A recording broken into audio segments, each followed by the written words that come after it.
remember there's basically 6 trig functions. There's sine, cosine, tangent, and then there's cotangent, secant, and cosecant. So these are all cyclic trigonometric functions. We're gonna have the derivatives of those defined here. So I'll just say that the derivative with respect to x of sine of x, derivative of sine of x with respect to x is equal to cosine of x. Okay, so the derivative of sine is cosine. The derivative of cosine is just simply negative sine x. So you see these are kind of cool already because derivative of sine is cosine and derivative of cosine is negative sine. So they're opposites of one another. It's just that you have a negative in there you have to remember. The derivative with respect to x of tangent x is just equal to secant squared. Okay? And the derivative with respect to x of cotangent is equal to negative cosecant squared. And the derivative of secant is equal to tangent x times the secant of x, tangent times secant. So this is a multiplication here, tangent of x times secant of x. And then finally the derivative of cosecant is equal to negative cotangent cosecant. Okay, and again there's a parentheses around here, so you're taking these two quantities and you're multiplying together.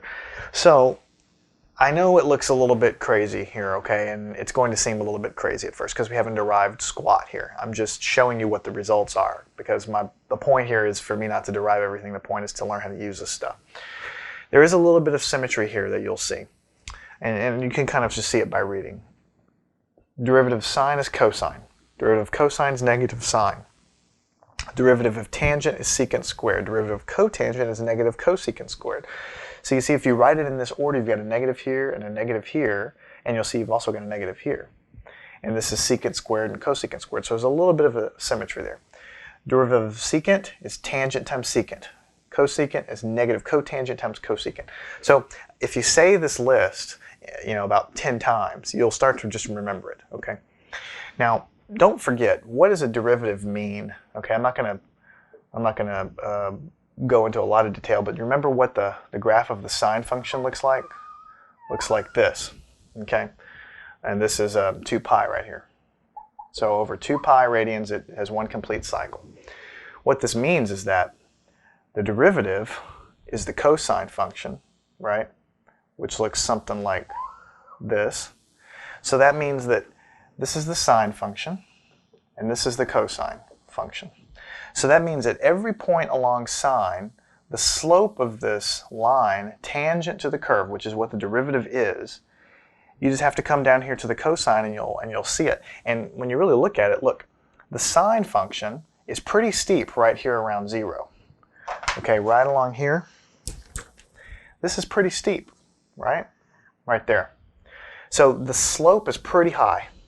And that's why, if you look at the same value of x, you've got the maximum here in cosine. So the slope in this case is 1, because here in the cosine graph, cosine starts up at y is equal to 1 and goes down. Okay, so but it's a maximum value. Now, as you go up the curve in sine, eventually you'll get to a plateau here, where if you look at the line tangent to the sine graph up here, it goes right across the top. So the slope here is 0, because the slope of the line tangent to the curve is 0. Well, I haven't really lined up my drawings very well, but that's exactly what I'm trying to represent here. If you really want to look at it a little bit more closely, this is what it would look like. You'd have it going down like this, up like this, and over. Okay? So here, at this point, the slope of the line tangent to the sine curve is 0, so the derivative of sine, which is cosine, is 0 at that point. So this curve here, the cosine curve, is the derivative of the sine curve. Every point along the cosine curve is the slope of the line tangent to the sine curve. Okay, so what we're going to do is use this information to go ahead and calculate some derivatives. And I'm going to show you how to use this information here that you're going to end up memorizing as time goes on and actually working some problems. Before we get going with that, I thought it might be useful. I'm not going to prove all of these things to you because, like I said, that's given in your book and that's pages and pages long. But I thought it might be instructive to show you at least where one of these things comes from. So I'm going to do that right now. Let's say that we want to take the derivative of tangent. And in the end, we're going to see it's going to be equal to secant squared. But the question is, how? Okay? And this could be the kind of thing they might ask you on a test. Well, I'm going to show you that really you have within your power at this very moment the capability to do this. And most of these, in fact, you could do this by yourself right now. But let's see how this is. If you remember back from your trig, the tangent function is simply defined by definition as the sine of x over the cosine of x.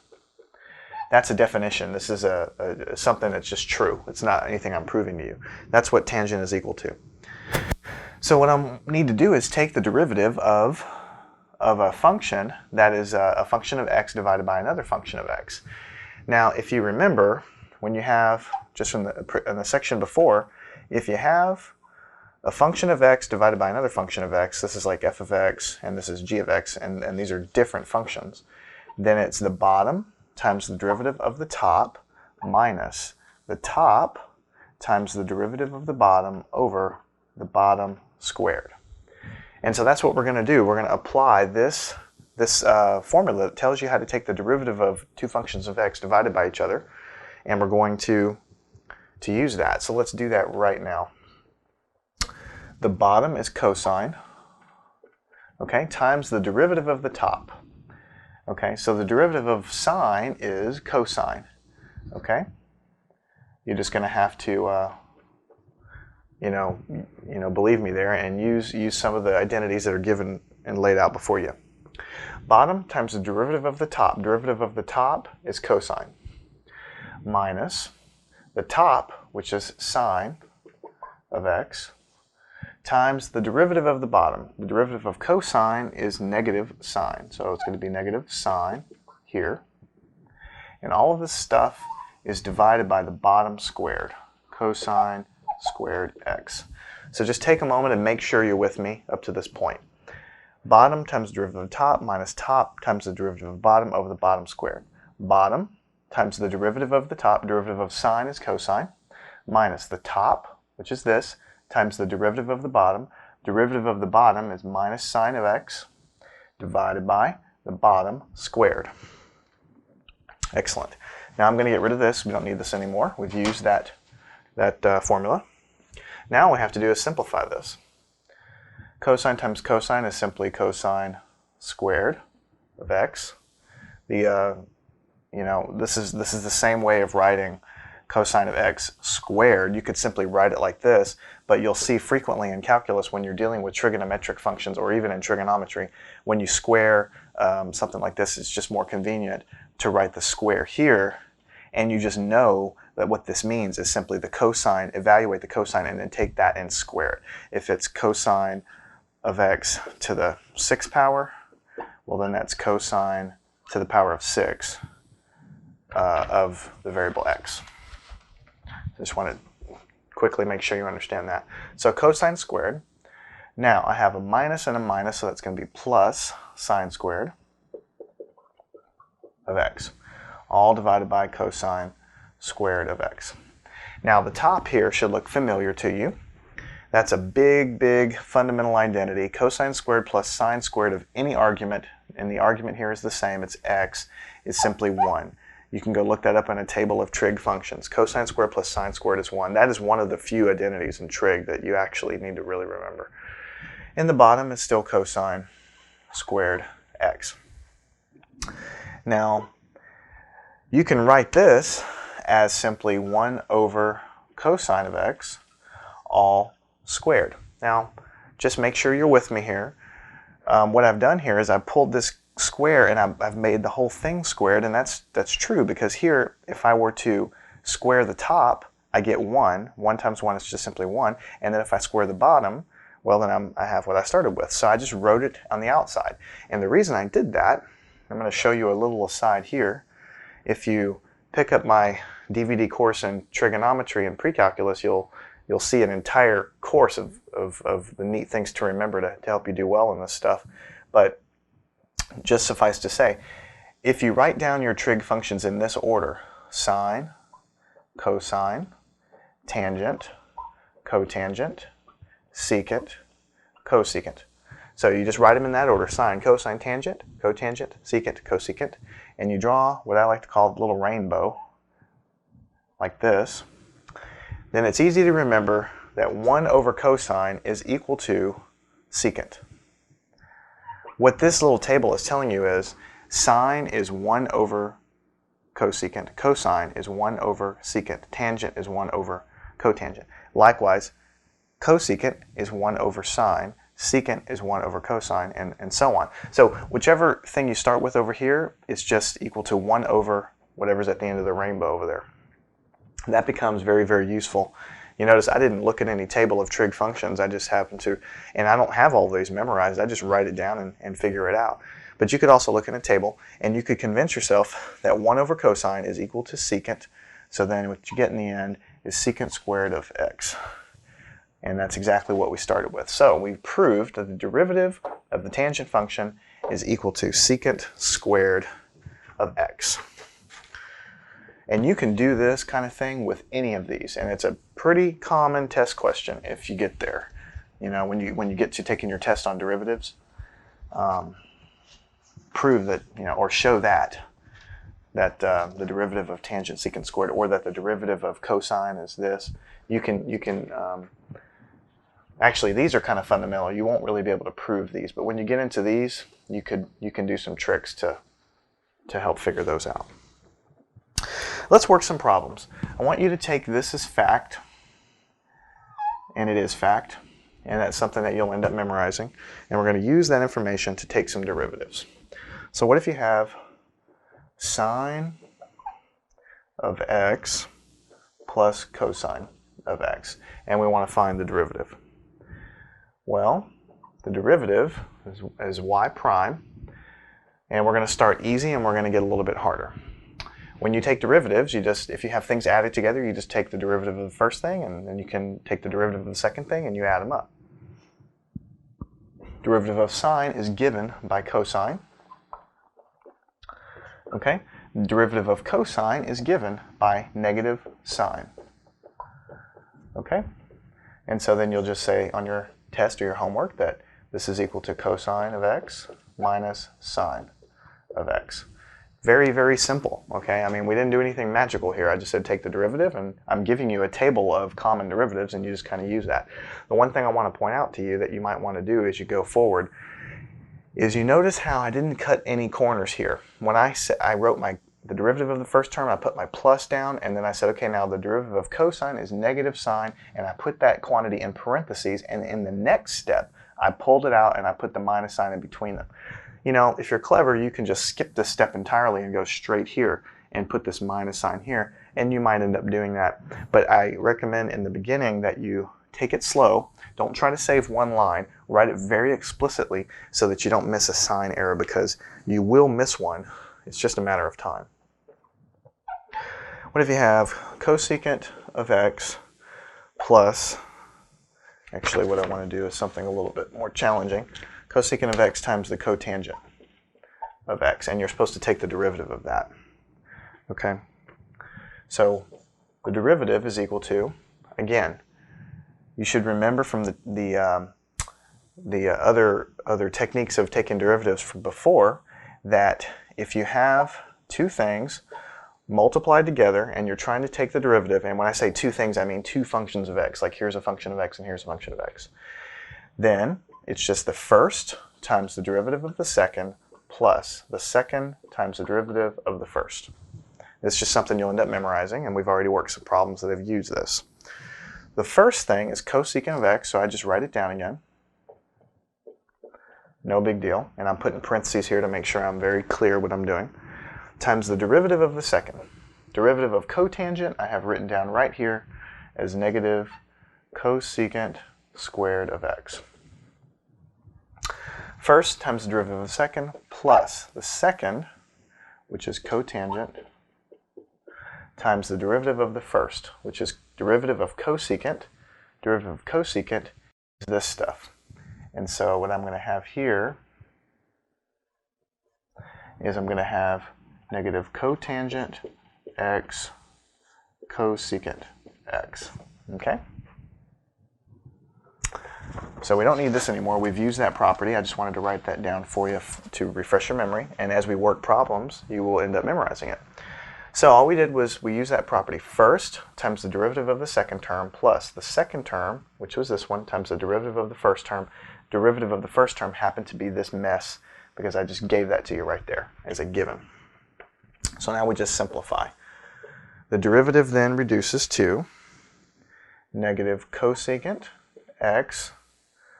Let's write it like I just showed you how a minute ago. Negative cosecant x to the third power. That means,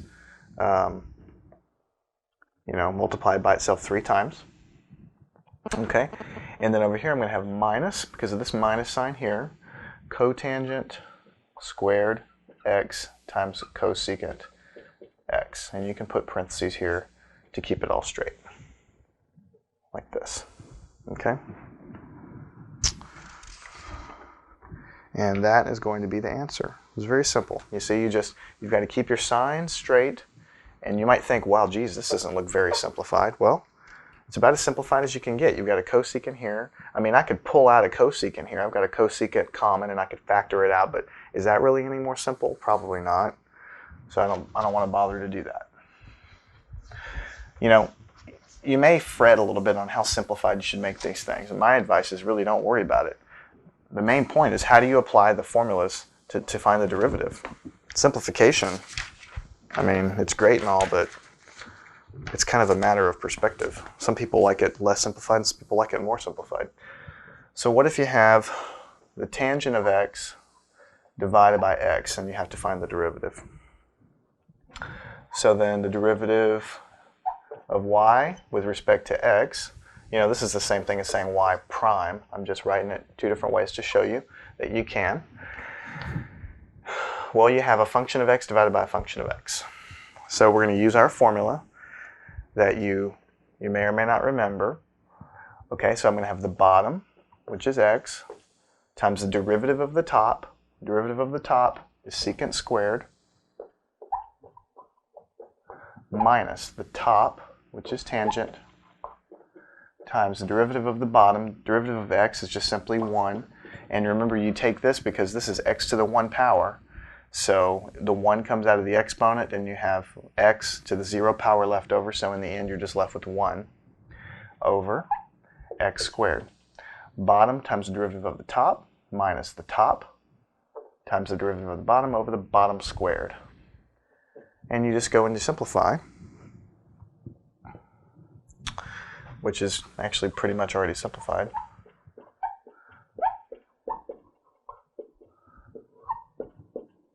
Okay, that's it. That's the answer. That's the answer. Really, the trick is keeping your signs straight and knowing which, in that case we had to use the division rule to take the derivative. In the other case we had to use the multiplication rule. Really, we're exercising the same rules. We're just doing it with trig functions instead of with just simple polynomials. Okay, so in this problem, we have sine x and cosine x in the bottom, and we have x in the top. But you see it's the same form as the last problem. We've got a function of x on the top and a function of x on the bottom. And so we have to use the same technique. We have to use our division rule to take the derivative of this. So we have and I'm just going into more and more complicated problems to show you that it's the same thing. And that's what I mean. Calculus gets a bad rap. It seems like, oh, it's so hard. Really, calculus is just tedious. Once you know a few simple rules on how to actually take the derivative, it just becomes a matter of turning the crank to actually get it done. And sometimes turning the crank can be a real pain because the problems can get really complicated. But let's just do this. we're going to use the division rule to take the derivative. So we have the bottom, which is the sine of x, plus the cosine of x, times the derivative of the top, which is just 1, derivative of x is 1, minus the top times the derivative of the bottom. Derivative of sine is cosine, and the derivative of cosine is negative sine, and then the whole thing is going to be divided by the bottom squared, which is sine x plus cosine x squared. So you have the bottom times the derivative of the top minus the top, which is this, derivative of the bottom, you just take the derivative of each term, derivative of sine is cosine, derivative of cosine is negative sine. And here I have a plus minus, and that's going to turn into a big fat minus there in a minute, but I just want to keep everything explicit so you know where everything comes from. So we have sine x plus cosine x, that takes care of this stuff, minus x times the cosine of x plus x times the sine of x. Okay?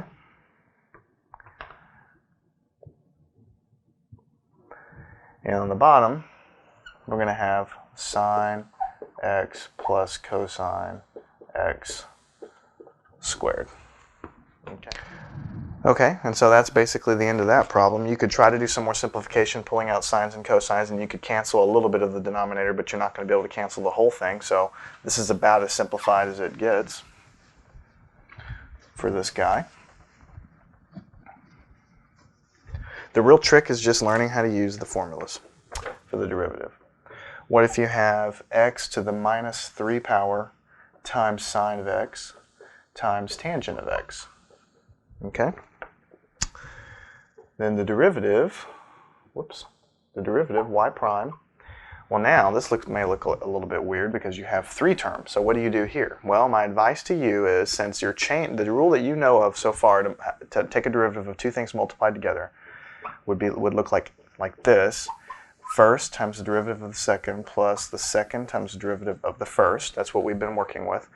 My advice to you would be to treat this as one term and then treat this as one term. So this is your first function here and this is your second function here, and you will see that that's going to help you. So the first term is just x to the minus 3 times sine of x, okay, that's a term, times the derivative of the second term. Derivative of tangent is secant squared, okay, plus second term is tangent of x times the derivative of the first term. Now, the way I'm going to write that is just x to the minus 3 times sine of x, and I'm going to put a big mark here that tells me I have to take the derivative of that. So here's the first term times the derivative of the second, we got that from here, plus the second term times the derivative of the first, but I actually haven't taken this derivative yet. Okay? We have to do that now. Okay, so what we want to do now is work with this term and find the derivative of that. So we've got the first term here is x to the minus 3 times the derivative of the second. Derivative of the second term is just cosine of x. First times the derivative of the second plus the second, which is the sine of x, times the derivative of the first. And this is a polynomial, and remember the way you take the derivative of that is minus 3x to the minus 4. The exponent comes out in front, and then you put x, and then you subtract 1 from the exponent, and that leaves you with that. So really, we're applying the same rule, but we're doing it inside here. So this times the derivative of sine will give you this, plus the derivative of this times, plus this times the derivative of this, which is what gives you that there. So in the end, this term will be x to the minus 3 times cosine of x minus 3x to the minus 4 times sine of x. Okay? Which will give you basically this term right down there. So, to rewrite all this business again, what you'll have is x to the minus 3 times sine of x times secant squared of x plus tangent of x, And then you'll be multiplied by all this stuff here, which will be x to the minus 3 cosine of x minus 3x to the minus 4 sine of x. Okay?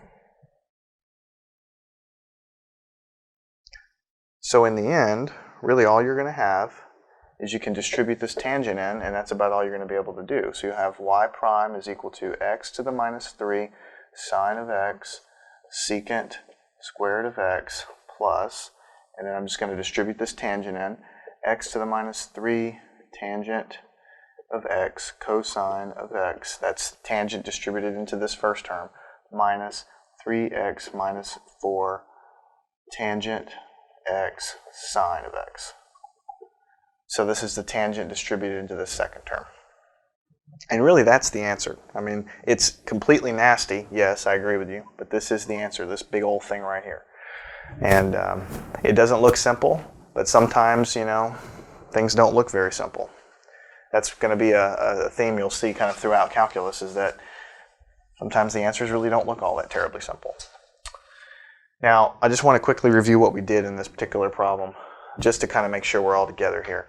We had a first term that we defined and a second term. We used the multiplication rule. We said this times the derivative of the second term plus the second term times the derivative of the first term, but initially we just left it like this. You could have just taken the derivative right inside of here if you want, but for clarity I left it like that. Then we went down to the bottom and we figured out that the derivative of this was just equal to this stuff down here. First term times the derivative of the second term.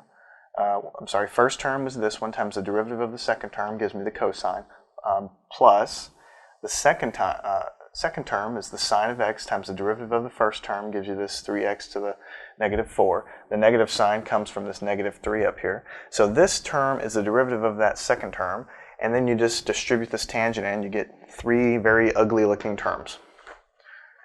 But that's the answer. We'll do one final problem in dealing with trig, taking derivatives of trig functions. And I don't want you to lose sight of the big picture here, okay? Never lose sight of the big picture. The big picture is that the derivative of a function is just simply a representation of the slope of that function as you trace along its path. So everywhere you go on the path, the derivative tells you how it's sloping, if it's steep or if it's not so steep. You know, we're getting very complicated looking answers, but if you were to go to a computer and plot the original function and then plot the derivative, you could figure out and look at it and see that the derivative is just telling you the slope. So it's a lot of mechanics you have to crank through to get to the derivative, but the big picture is just simply that, it's the slope. Okay, so the concept is not that terribly difficult. What if you had x squared times tangent of x over secant of x? Okay. Well, again, we've got a term in x and another term in x, and they're divided, so you have to use that division thing. So it's going to be the bottom, which is secant of x, times the derivative of the top, which I'm just going to write as x squared tangent of x, and I'm going to put a derivative mark here to remind myself that I have to take the derivative of that, minus, so the bottom times the derivative of the top minus the top, x squared tangent x times the derivative of the bottom. Derivative of secant is simply tangent times secant. Okay, so actually what I'm going to do here, since we ran out of a little bit of space, is I'm going to rewrite it here. Secant times x squared tangent x, got to take the derivative, minus x squared tangent of x. Now I've got to take the derivative of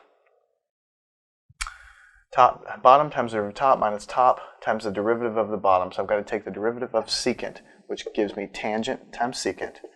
Tangent of x times secant of x, which is given right here.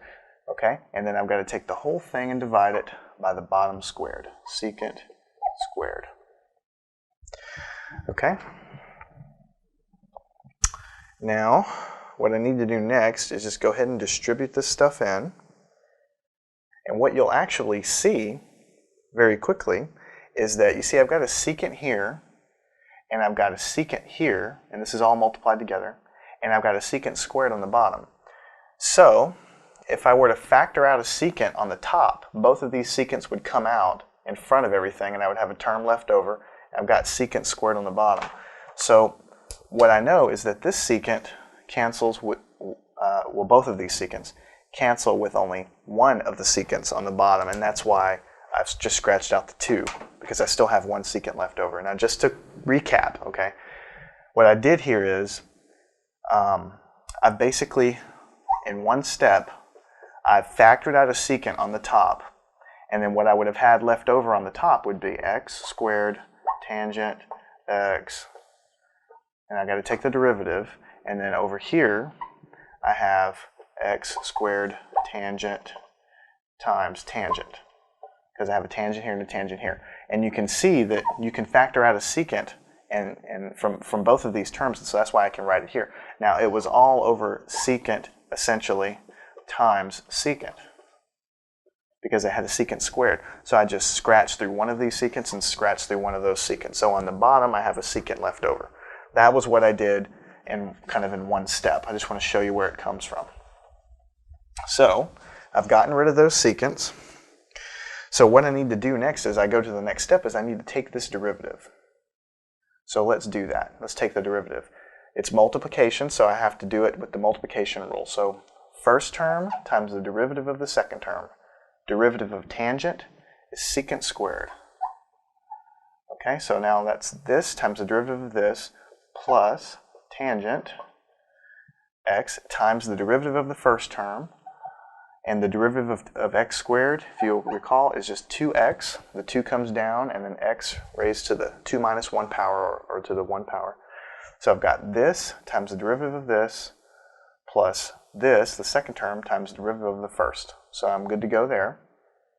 So this is this term expanded out because I've taken the derivative. And then here, I've got a minus, and I've got an x squared, and I've got a tangent times a tangent, which is a tangent squared of x, and then on the bottom all I have is one secant of x left over. Okay, I've got one secant of x left over.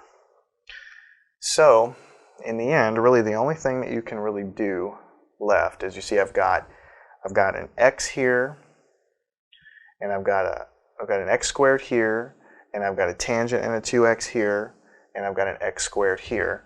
So really what I'm going to do is I'm going to take an x squared and I'm going to factor out an x squared from here.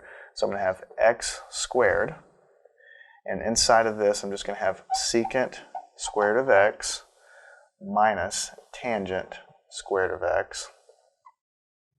Okay, and you'll see where I'm going with this in a second. Plus 2x tangent of x. And on the bottom you still have the same old secant of x.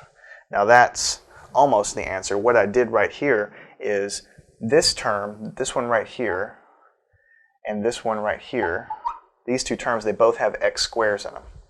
So I just factored out the x squared, and what I had left over here was the secant squared, and what I had left over here was the negative tangent squared. You just got to keep your negative there. And this term here in the middle I didn't do anything with, I just kind of left it over there. Now you might say, why in the heck did I do that? If you remember, there is an identity. You probably don't remember. I had to look this one up myself.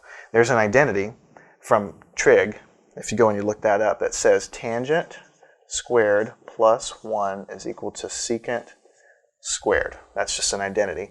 So then you can convince yourself that secant squared minus tangent squared is equal to 1. Okay? Subtract tangent squared from both sides, and you're left with this bottom thing. Now look at what we have here. We have a secant squared minus a tangent squared. So everything in here is equal to 1. Just a flat old 1. So in the end, what you have is just x squared. You're multiplying by 1 here, so that drops away, plus 2x tangent of x over secant of x. And that's the answer. So truthfully, this was the answer here, okay? And if you left it like that, that's probably okay. It's just that this is a pretty big identity. If you happen to remember it, you can just strike through and basically simplify your answer quite a bit. So this is the answer. Learn anything at mathandscience.com.